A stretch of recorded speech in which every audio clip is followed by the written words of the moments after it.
it's me Prachipal and welcome back to my YouTube channel. আমার নতুন একটি ব্লগে আপনাদের সবাইকে স্বাগত। তো আজকে আমরা রয়েছি ভুটানের ক্যাপিটাল থিম্পু সিটিতে।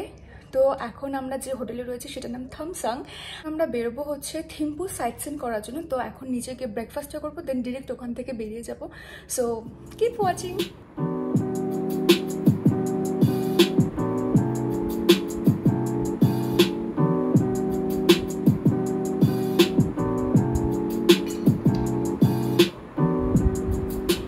অলরাইট, সো আমরা ব্রেকফাস্ট করে অলরেডি বেরিয়ে পড়েছি ভুটানের সাইট সিনের জন্যে।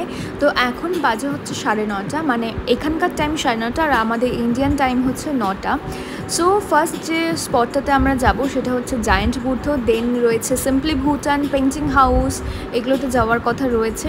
So yeah, let's go.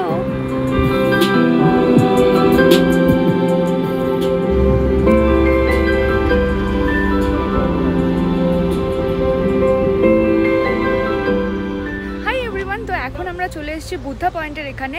যেহেতু সামনে বুদ্ধ পূর্ণিমা রয়েছে, অনেক পুজো টুজো হচ্ছে, প্রোগ্রাম চলছে, যার জন্য ভিতরে অনেক কিছু রেস্ট্রিকশন রয়েছে। সব কিছু আমি তোমাদের সাথে হয়তো শেয়ার করতে পারবো না, তবে আমি চেষ্টা করবো সব কিছু তোমার সাথে শেয়ার করা। আর ভেতরে ক্যামেরা নিয়ে অ্যালাউ নেই।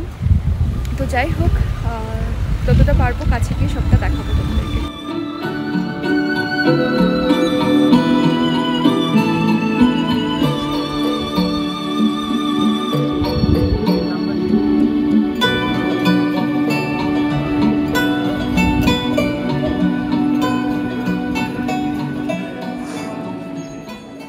So now we are in Buddha Point.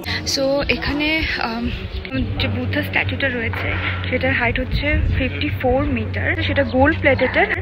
তো এখানে জুতো খুলে ভেতরে ঢুকতে হয়। ভেতরে যেহেতু ক্যামেরা অ্যালাউ ছিল না তার জন্য দেখাতে পারিনি, বাট বাইরের ভিউটা তো দেখলে।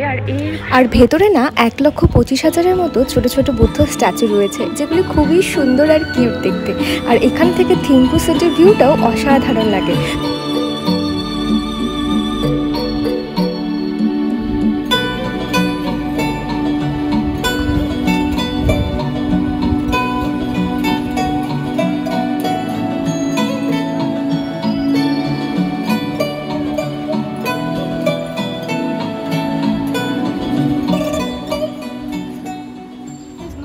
Land of Thunder Dragon. That's why you will see lots of dragon, and also the name Druk. The country's name is known as the Land of Thunder Dragon. So in the Bhutanese language, in our local language, we call it dragon as a Druk. That's why you will see lots of Druk name. So এখান থেকে বেরিয়ে lunch করে আমরা গিয়েছিলাম simply ভুটানে। So next ভিডিওতে আমি simply Bhutan ট্যুরটা upload করব, কেন কি এই ভিডিওটা ভীষণ লেন্দি হয়ে যাচ্ছিলো। তো যাই হোক, আজকের ব্লগটা এখানে এন্ড করছি। আই হোপ তোমাদের ভালো লেগেছে। ভালো লাগলে লাইক, শেয়ার অ্যান্ড সাবস্ক্রাইব অবশ্যই করবে। দেখা হচ্ছে নেক্সট ব্লগে। বাই।